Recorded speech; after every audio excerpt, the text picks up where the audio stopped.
Dear students, last lecture में हम लोगों ने जो बात की थी वो बात की थी प्रोटीन के टर्शरी स्ट्रक्चर को प्रिडिक्ट करने के लिए। इसमें हमने आपसे जैसा डिस्कस किया था कि हम 3 टॉपिक डिस्कस करेंगे। इसमें 3 method, homology modelling, threading and एब इनिशियो।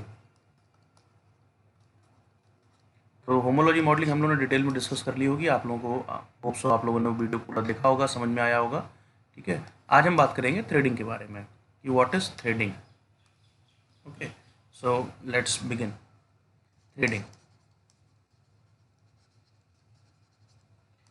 अगर हम थ्रेडिंग के बारे में बात करें, so there is a one thread. Threading, so ये थ्रेड से मिलता जुलता कोई वर्ड है। अब आप थोड़ा सा पीछे जाइए, और जब हमने प्रोटीन के स्ट्रक्चर्स की बात की थी कि प्रोटीन के स्ट्रक्चर 4 टाइप के होते हैं, प्राइमरी, सेकेंडरी, टर्शरी और क्वाaternary। ठीक है, let's forget about all these 3, just consider about primary structure. Primary structure जो है, it is just like a amino acid chain. Okay, there is a chain of amino acid, और you can say this is primary structure. It's just a simple chain. ठीक है, and this is linear।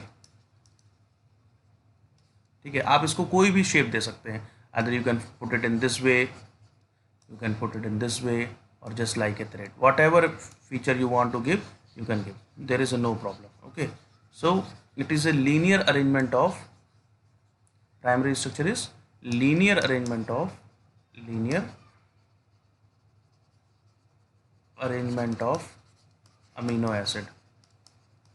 amino acids, linear arrangement of amino acid. तो आप कुछ ऐसा imagine नहीं कर सकते कि this linear arrangement of amino acid it looks like a thread, okay, उसी थ्रेडिंग का वहीं से ये कॉन्सेप्ट आया, दैट इज थ्रेडिंग। ओके, कि हम इस मेथड से भी प्रोटीन का स्ट्रक्चर बना सकते हैं। ओके, तो जब हमने आपसे नेक्स्ट टाइम पे बात की थी, सॉरी पहले, इससे पहले वाले वीडियो में जब बात की थी, हमने आपको बताया था कि हम होमोलॉजी मॉडलिंग, जो है उसको किस कंडीशन में यूज़ कर सकते हैं।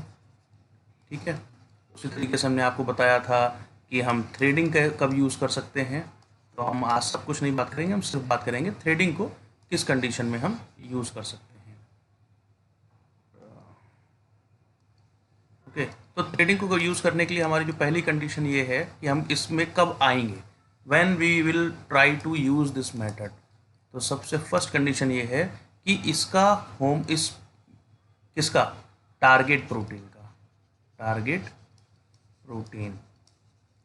प्रोटीन क्या है, वो प्रोटीन जिसका कि हमको स्ट्रक्चर बनाना है या हमें जिसका मॉडल बनाना है। ठीक है, तो पहली कंडीशन क्या है कि इस टारगेट प्रोटीन का कोई भी होमोलॉग अवेलेबल नहीं है पीडीबी डेटाबेस में। ओके, मतलब इस टारगेट प्रोटीन से सिमिलर कोई भी स्ट्रक्चर अवेलेबल नहीं है। So this is our first condition. Second क्या है कि स्ट्रक्चर अवेलेबल नहीं है, but we have similar loops. Okay, so here this is the main feature of your similar loop. So in other words, we can say that threading process is, it is a just arrangement of loops। यहाँ पे भी कुछ ना कुछ homology से related term है। we will not going for similar structure, but we are going for similar loops। Okay, तो steps देख लेते हैं कैसे कैसे हम कैसे बात करेंगे। So the very first step is library preparation. Okay, so what is library, यहाँ पे लाइब्रेरी है क्या जिसकी हम प्रिपरेशन करें। तो आप थोड़ा सा डिटेल में ऐसे समझें, लाइक जस्ट कि हमारे पास पीडीबी में कोई होमोलॉग स्ट्रक्चर अवेलेबल नहीं था इस टारगेट प्रोटीन का TP is for target protein, इसका कोई स्ट्रक्चर नहीं था। तो हमने क्या करा, हमने इसको सर्च करा for PDB database again this target protein, we check this target protein for this against this PDB database for the similar loops. ये ऐसे स्ट्रक्चर्स जो कि इस स्ट्रक्चर के होमोलॉग नहीं है, लेकिन इस प्रोटीन के लूप्स जो है पॉसिबल लूप्स इससे मैच करते हो.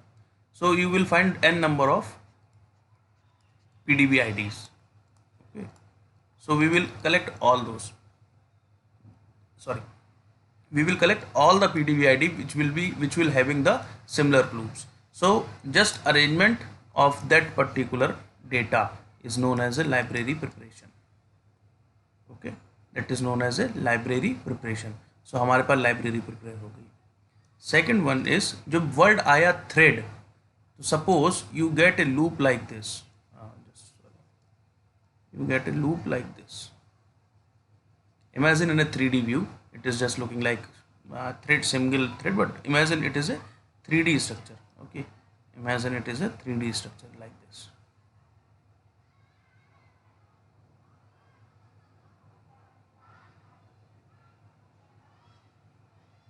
Just try to give it a 3D look. Okay, so it is a loop. Second step is the alignment. Again यहाँ पे भी आपको अलाइनमेंट करना है, अलाइनमेंट बिटवीन लूप्स. हमें पता लगे कौन कौन से लूप्स का एरिया जो है हमारे प्रोटीन सीक्वेंस का, कौन सा एरिया जो है इस वन लूप से मैच कर रहा है, दूसरा इस आईडी से मैच कर रहा है, तीसरा इस आईडी से मैच कर रहा है. So likewise we have to go for alignment. And the third one is model building. So using the concept of homology modeling, okay, we are लेकिन हमारे पास कोई सिमिलर स्ट्रक्चर नहीं है, तो हमने सिमिलर लूप्स ढूंढे. और जो थ्रेड का टर्म आया, व्हाट इज थ्रेड क्यों कहा गया है इसको? नाउ जो आपका लीनियर अमीनो एसिड का स्ट्रक्चर था, मीन सीक्वेंस था, you just wave through this, pass through this, you will find out कि what are the reason of similarity is going to match with the loop of the this library. इसके अंदर बहुत सारी PDB है, तो 100 हो, 200 हो, n number of PDB ID could be here. Okay, so one by one you will use your primary sequence, means linear sequence, against this particular PDB ID, okay, to check whether it is going to fit into this loop or not. So just imagine like this. This is one loop 1, okay, and this is your primary sequence.